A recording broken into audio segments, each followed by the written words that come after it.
Okay, everybody. Turn the camera. Yep, I'm looking.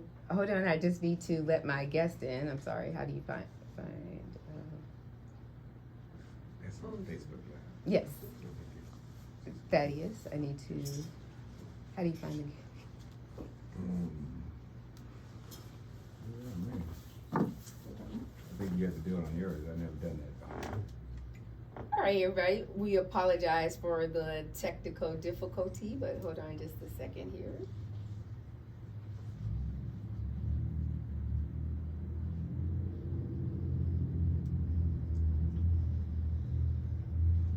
You can just put them on the screen up there. Oh, okay, yeah. It would be to you.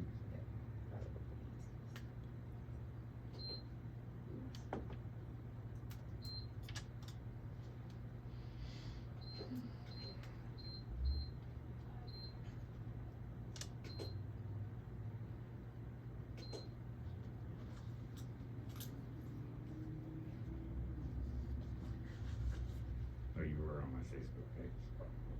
Okay.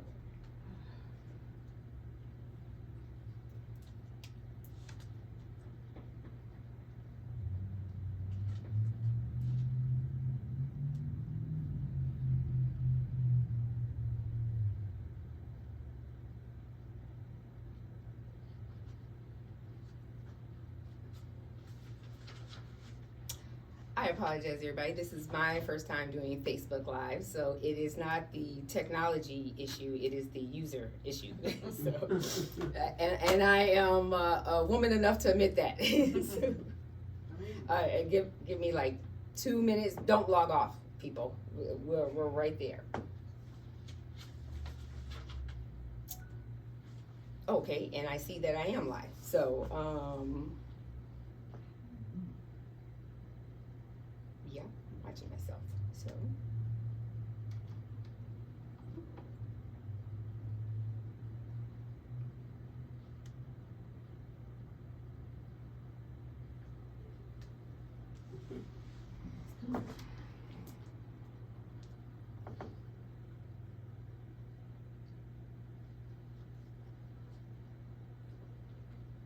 Oh no, that's Everlasting Word Church. That's live, right?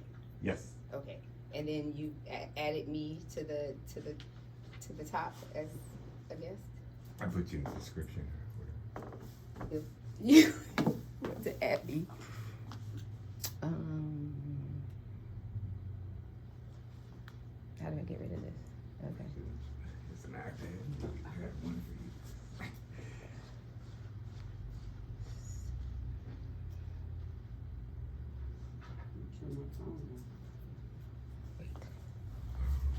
Let me see if I can tag you.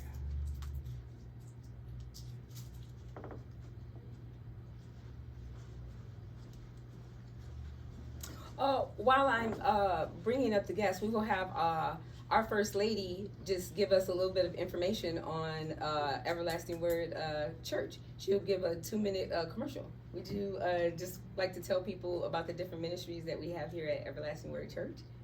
That would be great. Thank you. Yeah, that would be helpful. So.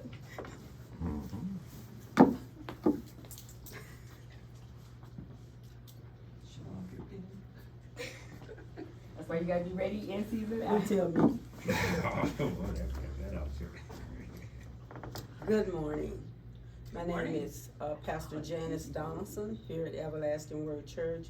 A little something about our women's ministry is that we're trying to reach women to teach them how to love themselves, how to love their families, to let them know that they are important and that God does have a plan for them, and to encourage them.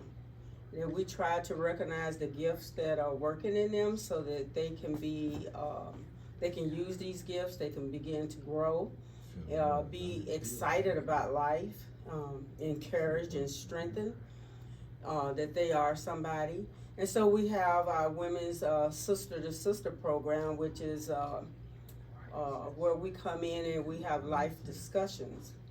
And someone may have a question and about their marriage or something like that. And we as sisters, we all try to give that person some encouraging guidance, some kind of comfort in that. But it's called our Sister to Sister ministry.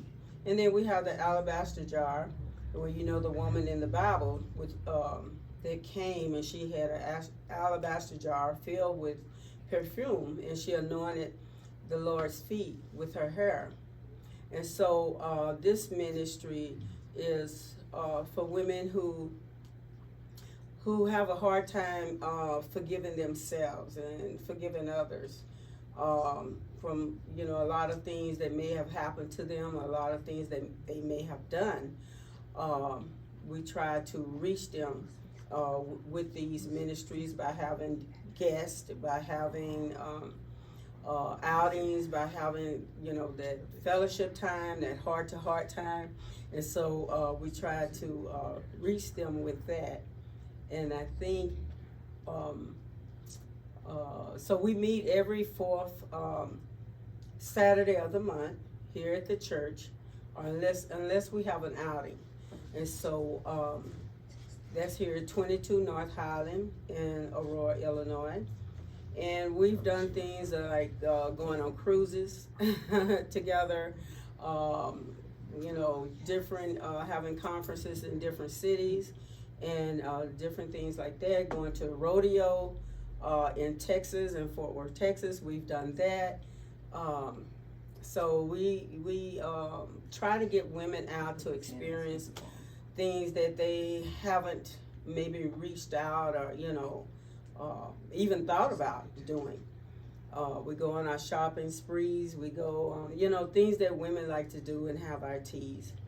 And so we do have, you want me to read this, Drea? Nope. Oh. You said that. You got another 30 seconds. I figured it out. Okay. So we've been in a ministry. The women's ministry has been for since 20. When did we start? 28 years. So we've been going for about 28 years, and so I just thank God, for what He's doing in our lives and what He's doing with the women's ministry in the church. So that's my part for today. Okay, amen.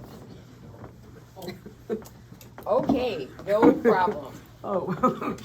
All right, what I have figured out is that I am just going to put our speaker on speakerphone, and I'm going to show the presentation on the screen. So we're going to do that. When all else fails, we'll go old school. So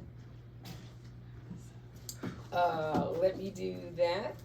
Let me pull up the actual presentation. And thank you everybody for their time and waiting and patience. Appreciate that.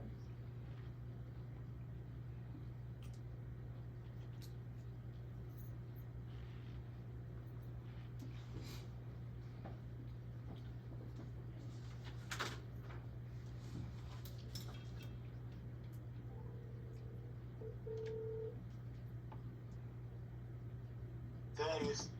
Hi, Mr. Thomas. Mm-hmm. Dawson. Yeah. Oh, it came up Thomas.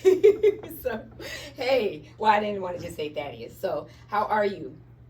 I'm doing good, and yourself? Good. Can the audience, wait, let me put the phone down a little, oh, wait, let me turn the mic on, actually. Okay, audience, can we hear him? Can you say a couple of things? Thaddeus, Yeah, I'm here. Hi, this is Thaddeus Dawson. can y'all hear him pretty good? Is it low? All right. Let me pull up the presentation first. And thank you for working with me on this. I feel like today's workshop is a good Tyler Perry movie. Proper Black History Month event. But that's okay. That's okay. We're here for it. So.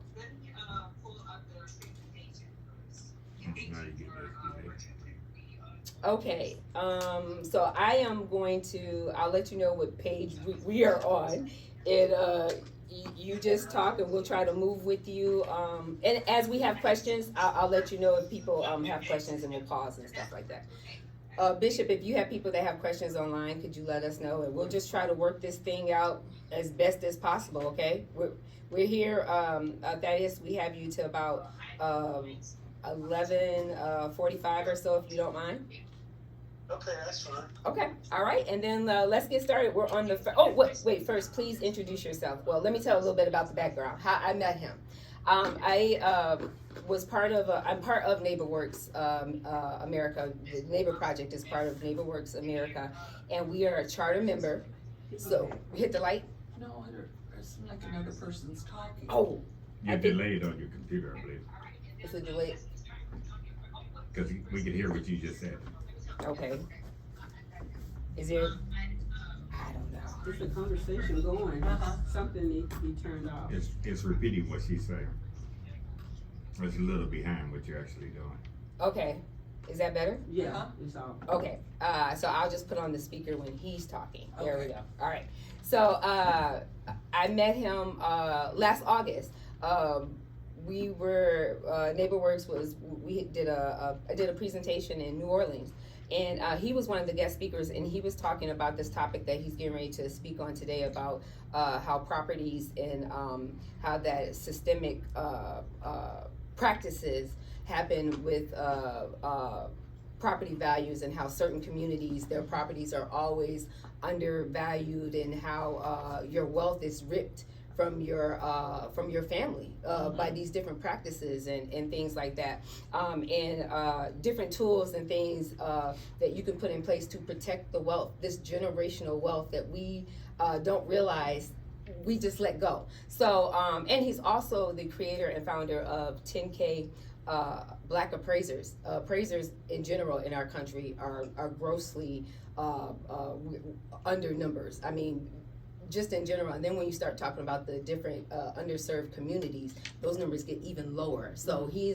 has a mission to try to create at least 10,000 Black appraisers to help combat some of these systemic practices.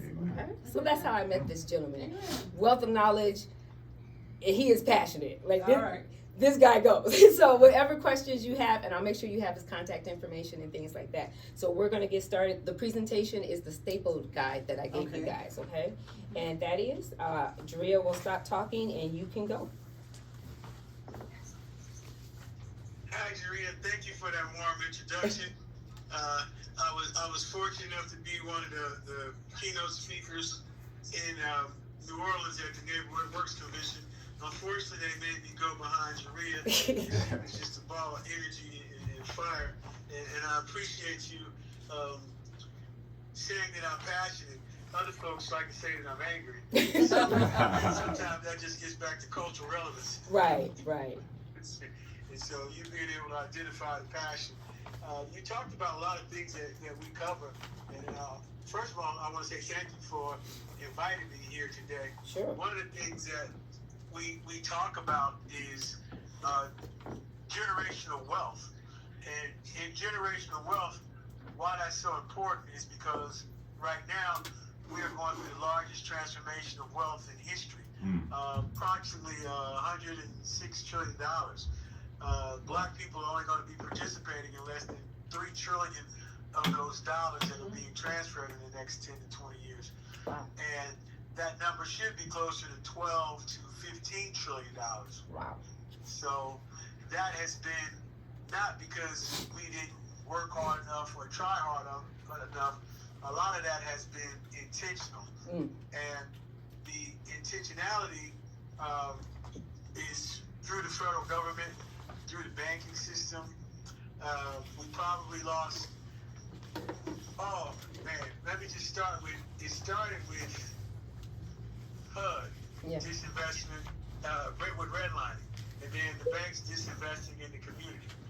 And then you can take what further extraction from the Federal Highway and Transportation Department, where they broke up over 1,260 Black communities across the country. And you remember, Jameer, one of the part of my exercises when I'm presenting is I stand up, or I have people stand up and tell us where they're from, and then also tell us what highway broke up the black community in their neighborhood. Right. So we can spend all day talking about that, depending on where people are from. Right. But that was the first step in urban renewal. And again, that exercise was done in over 1,260 black communities across the country. I don't know if you had an opportunity to print out any of the materials, Yeah. but I just recently wrote an article on reconsideration of value in Minnesota. Yeah. And Minnesota right now is ground zero for civil rights. And why that was so important is because Minnesota was also the very first place where the Federal Highway and Transportation Department broke up the black community. It was in a community called Rondo, where they took over 700 homes. And again, that's a total extraction of wealth, because with that, those homes would have generated $78 million in tax revenue, for one, over that period since 1956 when they did it, but also almost over $270 billion in equity that people will never get or recover. And so one of the other things that I talk about in that article is the compounding effect of that. And if you take the other civil rights things that have been going on in Minnesota over the years with Fernando Castillo, the Brown, George Floyd, all those things are civil unrest. All those affect market value. Right. And Absolutely. depress the value and impact it. Absolutely. So that's all a part of it as well, because when we get undervalued, then that's equity that we're not able to pass on to our families. Absolutely. And why that's so important in the black community is because over 65% of all black people's wealth is in real estate. Okay. But over 70% of black people do not have wills and trusts. So one of the things that I gave you was a heirs property sort of worksheet checklist to be able to go through. But the other thing that's so critically important is to stop the erosion of wealth. And the number one tool in doing that is reconsideration of value. That's when you feel like your property's being undervalued, and you have the opportunity to raise the question. It's just that the burden of proof is placed on the consumer, Right. where it should be placed on the industry, or it should be placed on the lender, but it should be a separate, independent process. Right. There is one that exists that the Veterans Administration uses. And so recently, HUD just adopted the procedure probably in 2024, at the end of 2024. Okay. And then it was rescinded in 2025 under the new HUD administration. Okay. Recently, I think they rescinded everything from the previous administration in regard to PAVE. But I think they just bought reconsideration of value back. However, the process needs to be overhauled so that it can be effective. Okay. And it's not effective. I know I said a lot, so Right. if anybody got any questions, I'll stop now so you Yep. can ask questions. Yeah, no, I was gonna stop. That is a lot of information. We're gonna break that down. Oh, wait, we actually have a question. Yep. How hard is it to become a home appraiser? Do you need a real estate background or any of those things? Okay, one of the questions is how hard is it to become an appraiser, and do you need a real estate background or anything? So you have it's not really hard, but Sorry, that's it. Sorry, it's a little bit of a delay.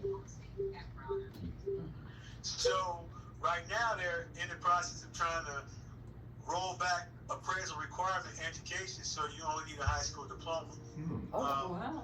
You need a license. Well, you need to take some courses. There's like a basic foundational appraisal qualification courses that you need to take. And then the biggest barrier to entry in the field is actually getting experience. You have to have so many hours. You have to have 1,000 hours to working under a certified appraiser in order to become an appraiser. The rolling back of the requirements is really a bad idea, because right now with the educational requirements, they need to be more stringent. And why I say that is because in 2022-24, FHFA did the most comprehensive appraisal study ever done. It was over 8 years. They started off with 47 million appraisals. They narrowed it down to 1 million appraisals, where they took home appraisals of 1 million homes with 4 million comparable sales. And this study lasted from 2015 to 2023. And what it found was only 10% of all appraisals utilize market conditions adjustments. So the whole industry has been talking about that 10%. Well, what I've done is said if only 10% is using market conditions adjustments, then that means 90% are not using market conditions adjustments. So that's a total institutional failure. And in that paper, it says that those market conditions adjustments or lack thereof disproportionately impact the value of black and brown people to the tune of 70%. So when you feel like your appraisal is not right, probably 90% of the time you're right, it's not right. But what you have to be able to do is articulate it into a reconsideration of value, and that is what we specialize doing to help empower people across the country. We started in 2022 with a case in Cincinnati, Ohio, where we did a reconsideration of value, and that case went to HUD, the Justice Department, and then they printed an article in the New York Times, and people started calling us from all over the country. So this is a major tool to help arrest the erosion of generational wealth. Oh wow, that was major right there. Okay, now the part that you said before about how the banks put that burden on the consumer to show proof. What power do we have as homeowners to show the bank to provide that proof? What's that process? So they offer you a reconsideration of value, and the argument. So I gave you have a worksheet there as well of what you can, the things that you can do. It needs to be objective. If the appraisal missed square footage or room count or some type of improvements that you made, and you have to be able to show it, and it has to be objective. It can't be I think, I feel. Or you can go to our website, submit a request, and we'll take a look at it and help you to be able to articulate the argument. That is how we're able to fund our programming and develop the next generation of appraisers. Okay, and I also have those links. I have your presentation and the articles are on the Facebook, are on my Facebook, and I also have it on the church's Facebook. So I'll make sure to repost those as well too. Did anybody else have a question? I don't want to bogart the questions. The other question I have is how do you find out about this? Because I think part of it is that most of us didn't even know that this was a thing. So like, how did you find out that this was a issue or a problem, and how do we become more aware and stay on top of it? I have been appraising for almost 40 years now, so I always knew it was a problem. Okay. Now everybody else is starting to see the problem, but part of the main issue is the appraisal methodology is antiquated and outdated. So they're using, imagine you using your today's cell phone, and you're trying to stream from your grandmother's rotary dial phone. That's what the appraisal profession is trying to do. They're using outdated methodology. Okay. And so with that outdated methodology, it disproportionately impacts black and brown communities. So right now, what we're teaching is evidence-based, data-driven analysis utilizing data science. So what that does is that can mitigate up to 75 to 80% of the undervaluation, because they're looking at old comparable sales analysis, which was developed in Chicago, by the way, Oh, wow. in 1933 with paired sales analysis. Oh, wow. So, but now you have all kind of technology to be able to capture. But again, the profession is over 80% is over 65 years old. Less than 7% is under 35 years old. So nobody's coming to take those positions. And so then you have, and over 90 to 97% of the profession is white. So what you have is 97% white, over 60, and basically they're used to, because I said so. So once you ask the question or try to go with some level of accountability, which they can't explain, it becomes an issue. So this is not an attack on appraisers. This is, the system is outdated and antiquated, but we can modernize it so it can be more fair for everybody. Right.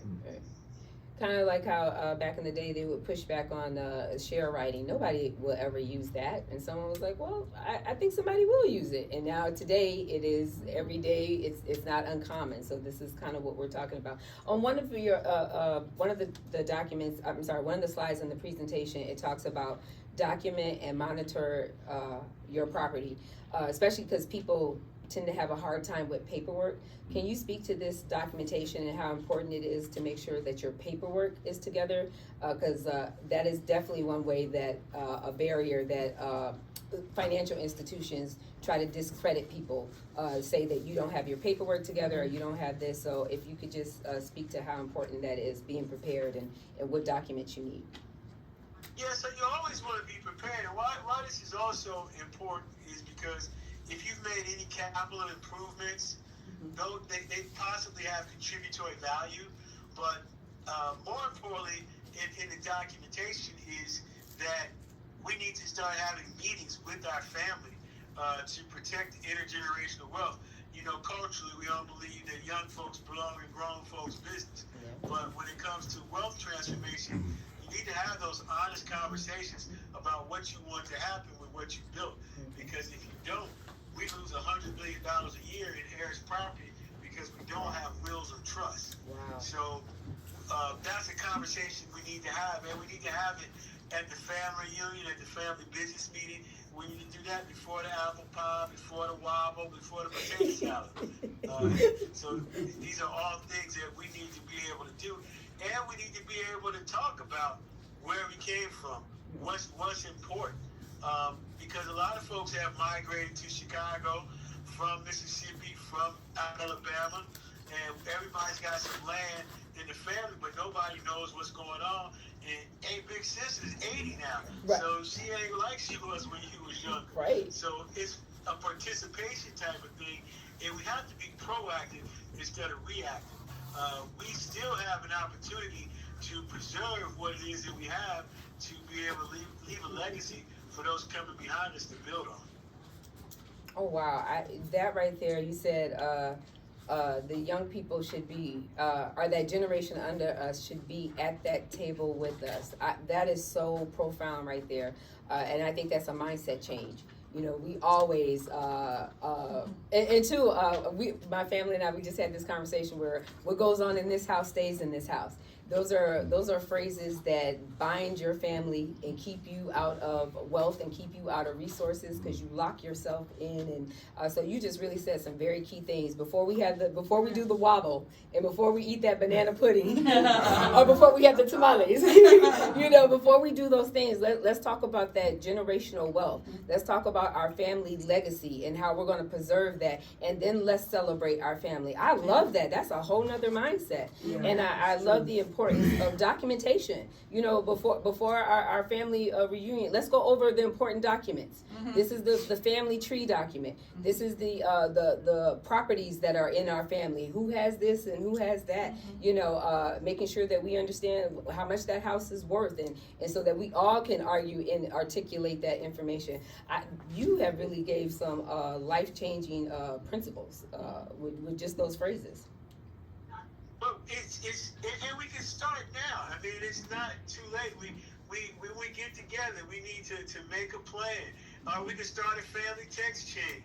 Everybody has something that they can contribute. and everybody has a position that they can play, and you know, death brings out the best and the worst of us as family members. So if we are clear about what the plan is, you might have some hard feelings up front, but everybody knows what the plan is, and everybody's not going to be responsible. You know who the responsible people are in your family, and you know who those who are not responsible. And so again, it's about having a plan. It's about communicating, and again, when we have family members. My mama been mad at your mama since 1995, so me and you ain't talked. Now we got some property in Mississippi that they about to be able to buy for pennies on the dollar because we mad about something that happened 30 years ago. Now, Jaria, I need you to take one of your dollars and hold it up and do what I did in our presentation. You know I ain't got no dollars on me, but that's why I'm at this workshop. That's an illustration right now. Here we go. When the interest becomes Wait, fractionalized. hold on. I got a moneymaker. I got a moneymaker in the room with me. Make sure she get that back. Right, she said she needed back. I got a dollar. But tear the dollar up into 4 pieces. Ooh, I gotta get this dollar. Just fold it up. She told me just fold it up. I got it. Yeah. That's it. Okay, well, That's okay, now tear that up into 4 pieces. If we can take it back up, tear it up into 4 pieces. Okay. Forget paper. I got it. I got it. Okay. Oh no. All right. No. But you can't pass out the pieces. Now give everybody, give 4 people a piece of that. Okay. It's too big. It's too big. Then turn All right, now, There we go. Okay. There we go. we just got, I got to, Yep. the way you folded it. Did you get me one? Yep. all right, now give it out. I did. You already passed it out to 4 people. Mhm. Now, how much is each one of those pieces worth? Nothing. Nothing. Ask the room how much it's worth. Nothing. Nothing. Can't take his suit, bank. They said can't take it to the bank. Yeah. So can I buy one of those pieces back for a dime? No. No. No. Well, if it ain't worth nothing, why won't you sell it for a dime? It's worth nothing. Because nobody wants to buy it. Yeah, But no. if you sell it to me for a dime, you got a dime as opposed to having nothing. Oh, Oh, okay. I see. Will somebody sell me one piece for a dime? Yeah, but somebody Right, give me a dime. that's- Give me a dime for it. Yeah. Yes. So, and then they'll have the whole dollar. Right. I got one resisting though. So if I got 40 cents, I get $1. Right. I don't have wills and trust. Somebody, and just say somebody in Chicago and the properties in Mississippi, now, because I gave you a dime, I got the same right to come to the family reunion. Oh. Right. Now he can say he came to the family reunion. So this is what happens when you fractionalize the interest. And so once, like you said, those people aren't worth anything to get apart. But if you argue with your family, you can't figure it out, then somebody can come in and buy a small piece. And then once they buy a small piece, they can force everybody else to sell. Now, because the pieces aren't worth anything unless they're all together, now the value that we can collect is even less. And it's in a forced sale situation. That's how we lose $100 billion a year as a community through Harris property every year. Wow. Okay. Wow. Okay. Yeah. Wow. Nickel and That's dime in why us. these tools, that's why these tools of planning and conversations are so critical. So when, as a culture, what happened in this house, stay in this house, we keeping all the family secrets, all the drama, and we passing it on for the next generation. Wow. So again, I ain't saying it's gonna be easy, but we gotta have those conversations, and we gotta have them now, because this gap is gonna accelerate. Yeah, you can see it already, actually.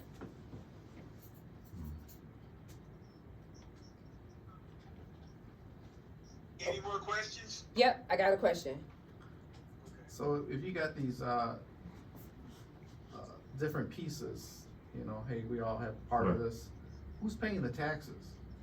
Okay, the question is, if we got all these different pieces, then who's paying the taxes? That's a good point.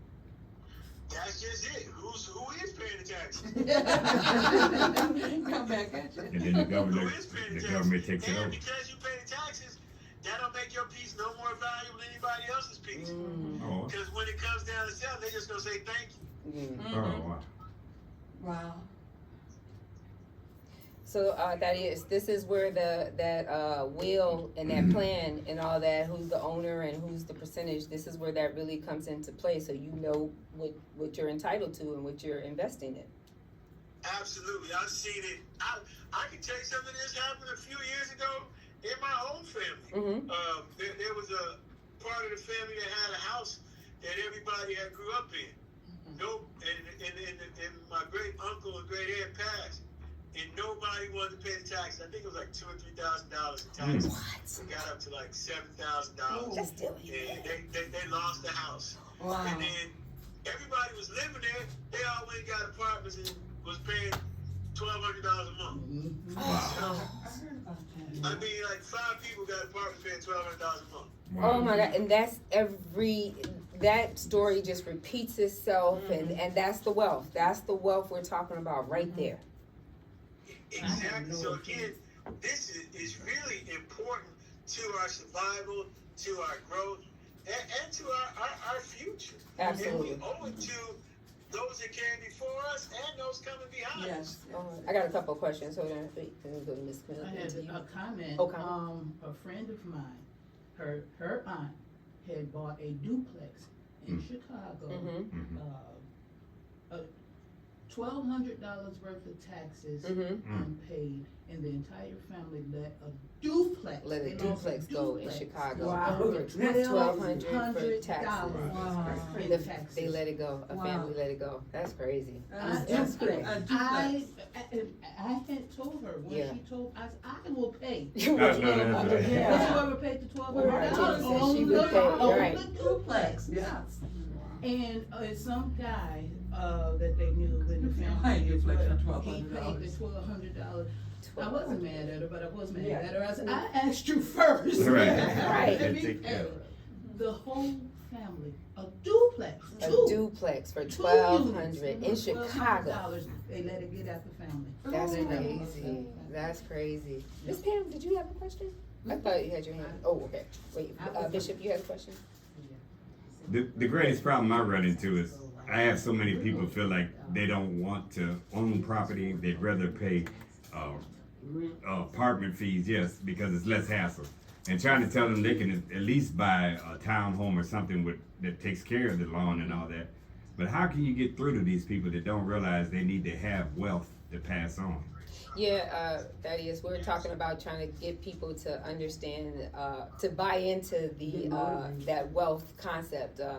People aren't seeing the value of all, it's all I got to do up front. They're not seeing the benefit of doing that all up front. They rather pay for this rent that's so expensive and all these other things. How can we make that message more clear that you need to invest in yourself? You need to invest in this wealth. I think it's a like I said, it's a family and intergenerational thing, and it's a shift in mindset. It's something that you have to start instilling in them early, and then it doesn't become such a struggle later on. And sometimes we're doing a lot of catch up and playing into a lot of generational trauma. Again, the burden is extra on us. But we still have to commit to doing the work and having the conversations. Like Jareer, your organization, and getting the word out to people. And it's got to come, one of the greatest sources has got to be the church. Yeah. The church is the church has always been a source for us. The church is one of the largest landowners in the country. The church, black church, is undervalued by $500 billion a year itself. It loses wealth. Yeah. And what it could be doing in the community as far as helping to provide housing as well as food sovereignty. Yeah. We can have urban gardens. We have a whole church development plan that develops housing as well as farming, because he does that. The two largest, the two least diverse professions in the country are farming and appraising. They're 1 and 2. but they're the two most responsible for wealth building and food sovereignty. So we got our own answers within our community. We don't need a grant. We don't need a handout. We can support one another and do intergenerational faith-based development. So we have to just put it in place and then start to build. Yeah. Because we see there is nobody coming to save us. Right. No, that's great. Yeah, I forgot to mention that he also does that as well too. And my mind shift, my epiphany that I've had is positioning myself to where it doesn't matter who's in office. We got to be above the politics. It doesn't matter. The politics doesn't dictate your life. You dictate your life. Amen. So you should be setting the lifestyle that you want, and this is how we do it, by these resources. And just as he's talking about, I should be able to sustain whatever lifestyle I want to sustain by getting the resources and things that I need. And I think, Thaddeus, that's another topic we'll have to bring you on, just in general for our churches, getting them on board and seeing what work we can do and stop losing this wealth that we're losing. Does anybody else have any other questions on a real estate level or just in general about this topic? I have one. Yeah, we got one more question. My brother passed in November 2022. He had a house. His wife passed in 21. The deed to the house, they paid off a tri-level townhouse in Bellwood. She had, let me give him that first part because there's a little bit of a delay. Let me give him that first part because there's a little bit of delay with the technology. Oh, okay. So she had, the question that she's asking, I'm giving you the first part. She had a brother who passed, when did you say? In 2022. In 2022, and he had But his wife, wait, let me go with the wife passed in 21. the wife passed in 2022. In 21. In 21, I'm sorry. It was only her name. It was on only the her name house and on the not house. His name. And not his house on the house. Is a tri-level townhouse. A tri-level in Bellwood. townhouse in Bellwood, Illinois. So it needed some work. It on needed so some work. by the time she's deceased, By the time she's deceased, her husband's name is nowhere on the house. husband is nowhere on the house. So it's like, okay, the house is sitting in The house is deceased sitting woman's there name. in the deceased woman's name. So what was the step that, as far as I know, the steps was to go through probate and put it in her husband's As she name? knows, the steps were to go through probate, and then what about her husband's name? Like what's the next step? And then That's where we're at. what was Where's the these next steps? step? But this is what, before we could go Oh, through the probate wait, hold on. process. Just Sort step. of legal help with that. That's not. Is It she- depends on the municipality, jurisdiction, what the actual title work looks like. But again, these are all things that we need to start doing on the front side, being proactive instead of reactive, because the solutions Second speaker. become long and drawn out, and then, like you said, it sounds like the house is deteriorating because it's not being kept up. So who does that responsibility go to? Because people are typically going to invest, and it sounds like it's probably going to eventually go for a tax sale. So again, these are things that And she had we talk another. about, try to educate. One thing I did tell you about, we sent you information for our radio show, Thaddeus Dawson Speaks. Oh, That's on WUTU okay. on Mondays at 5 o'clock. And we've also got a YouTube channel. Okay. So please like, share, and subscribe. And we produce every Monday at 5 o'clock. Okay. So you can find us on YouTube. Okay, we definitely will. Wait, she did have a second part to that, and congrats on that radio station. What was the second part? So my brother, like he just said, be proactive. Yeah, she's being proactive. My brother died Yeah. before he could even finish Her- the probate process. Her brother passed before he could even complete the probate process, And so her son, and so now her their son, a brick house in Bellwood. a brick house in Bellwood, $290 on your way to O'Hare. by They $290 sold by it the for airport. They sold it for $89,000. $89. Ooh, $89,000. $89,000. Try. He wanted to give it to me, to Yeah. pass it on to me, but he died. He- before And the- you have to be really careful when you select an attorney. make sure that it's an heirs property attorney or an estate attorney. Because a lot of attorneys don't specialize this, and they just end up taking your money. You don't get the services that you truly need. Yeah, that sounded like that was just a quick get done with it and just. But they are renters. Oh, and they're renters. Both of the sons that had They didn't realize what they had. Yeah. Yeah. They didn't realize what they had. Parish. Well, were there any other questions or comments or anything? Oh, well, I bet you they realize that This now. was in 2023. Real estate was still Bishop, at you had a an question? all-time high. Well, I was gonna say that the Veterans Administration just started a new program for GIs, non-college degrees. Mm. So I think this would fall into that. If I were to take the courses, the VA would pay for it. For appraisal? They want to start emphasizing vets that want to get Oh, degrees that don't okay. take college degrees. Okay. So whatever field, they just we got a webinar coming Wednesday. I'll be listening to. Okay, and then Thaddeus, I'll get with you too, especially the 10,000K appraisers, just to see what all we can do. You know, how we can help with that mission as well, and how people can find out about information on that. Yes, I have one more question. So I had a question. So, if you're disputing the value, can you hire your own appraiser, and how much does that typically cost? Okay, we have a question. If you're disputing the Property value. property value, can you hire your own appraiser, and if so, about how much does that cost? You can hire your own appraiser. I think it would. They won't necessarily take the appraisal. The first thing you want to do is a reconsideration of value. So to hire, to get a whole new appraisal, they may not accept the appraisal, but you can start with the reconsideration of value. So we typically can do those for $375, $300 to $375. An appraisal is going to cost you $650 to $700. Okay. And it doesn't necessarily guarantee what the appraisal. And the other thing in the reconsideration of value does is lets you know whether or not you have a legitimate claim to a reconsideration of value. Oh, Because sometimes you may think it's undervalued, and the appraiser may be right.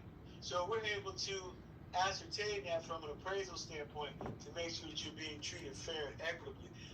Just recently, a couple times, I've had some cases where somebody said that they were undervalued, and they said that their appraisal said $600,000, and then they got an appraisal that came back at $375. I said, well, show me your appraisal at $600,000. And then the first thing out of their mouth is, well, I really don't have an appraisal. What I have is Zestimate that I got from Zillow. And I'm like, well, what are we talking about? So you got to make sure that you have something intangible. And we're able to suss through that. And even if it is, the appraisal is right, that goes to your consumer confidence, and you feeling good about what's being done. Right. So we have the ability to articulate the argument or let you know if you're being treated fairly. Okay. Yep. If the appraisal, if you raise the appraisal, then the taxes go up, right? If you raise the appraisal, does the taxes go up? No, see, that's another thing that we really suffer from traumatization. Property taxes is the only time black people get high property values. Over 15% overtaxed. And so over 90% of black people will not appeal their property taxes because they think it's going to lower their property value. All it's going to do is lower your property taxes. So appeal your property taxes. That's the other side of reconsideration of value. That's the other side of miseducation in our community. That's good. That's good to know for all communities. That's good to know. One more question? I have a quick question. Yeah. You said appraiser. I didn't. So a home inspector, that's what they do, is the appraiser, or there's appraisers and home inspectors. That's two different. That's not what a home inspector does. Yep. A home inspector inspects the home for mechanical and functional components. An appraiser looks at the house and inspects it on how it contributes to value. They're two separate functions. Okay. That's what I was asking. Yeah. Good to know. That's good. And now I'll make sure you get the papers too. Oh.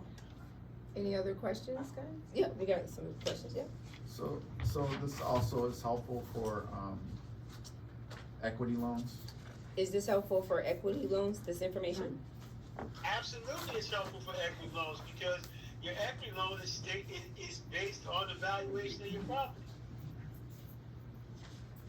So, That determines exactly how much equity you have. so really empowering you as a consumer. Absolutely. Good question. Oh, got another one. Okay. So then if your equity goes up, then you can get out of that PMI, right? Oh, Good question. that's If your good. equity goes up, then can you get out of that PMI? Absolutely, because you get over the 80% threshold, and that reduces risk back to the bank. Ooh, that's good. That's Yeah. very good. But Okay. most people never even go back and challenge it, so you ban it for the life of the loan. Yep. So you got. That's more money you just give it away. Yep. So those FHA loans, conventional loans, all those loans that got that PMI, Fannie Mae, Freddie Mac, all those. If you get that reconsideration and that you're over that threshold, you can drop that extra payment. That was a great question. Thank you.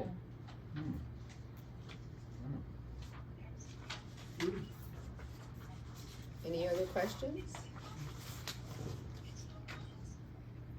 All right. Well, Thaddeus, I want to. Wait, did you? I saw his hand going up. You good? You good, Dan? You good? Okay, I saw the hand. I'm just writing. Okay. Man, this information was so good, so powerful. Yes. You know we're gonna have you back. So, and thank you for working with me on this technology. I promise I will have that figured out.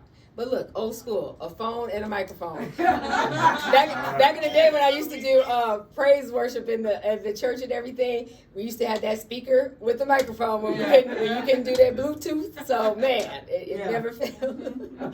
So It still works. It just the phone's got a lot more uses to it now, but the primary use is still what we're doing right now. right, it's still working. So thank you so much. I will be in touch with you on some other workshops and to really make sure that we're getting this message out there and to see how we can really promote the 10K to get those appraisers, because that is an area that we really need. We need people there to really protect that generational wealth. So. Well, you got your whole neighbor networks team being in Chicago Yeah. next week, so Yes, make sure yeah. you connect me with the rest of them. And I will. We'll continue to pass this on. I had the opportunity to do Edith's Black Resilience podcast. Oh, last week. nice. Yeah. So look for that on her website as well. Okay. All right. And I started my podcast, so I have to get you on mine. So. Oh, absolutely. Yeah. So again, check out our show on YouTube. I will. Thaddeus Dawson Speaks. I will. Like, share, subscribe, and thank you for having me there. Thank you. I appreciate you. Have a good one. Okay, you too. Bye. Okay, bye. Good. That was really That's good. good. Very educational. Yes, it Yeah. was. It was. And for those of you who are in the audience, that was my first out of town guest. Woo! Moving on up. All right. Yeah, that information Where's was. he at? He's in DC. Oh, Yep, nice. yep. And he was a guest speaker for NeighborWorks America. So I mean, they paid him. So he got Jesus bucks today. All right. Which is actually more than NeighborWorks. So, but yeah, his services are very critical, especially in today's world where foreclosure is on the rise. And actually, Illinois is in the top.